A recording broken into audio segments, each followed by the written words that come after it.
Today we're going to take a look at Type-C lightning bolt charging station. So this is actually perfect for any kind of iPhones that you have, from Type-C to actual iPhone connection. So we're going to open it up and see what you get when you get something like this. Now this is compatible with iPhone, iPad, and any iPods too. So we're going to take a look at it and see what you get. But before we do that, I just want to let you know that the vendor was kind enough to send this out to us so we could review it. So let's go ahead and open it up. Connected to the supercharge station here in the top 60. Actually, we're going to put in the 30 watts, all right?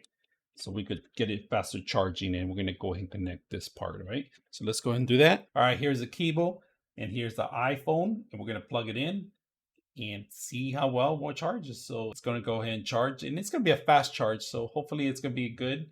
Right now we're at 51%. If you guys know that, just plug it in, it's 50%. Give it 5 minutes and it'll supercharge it. So 99.6 of you are not subscribers in my channel. I hope that the content helps you out and that you find it very useful, and I hope you hit the like and subscribe.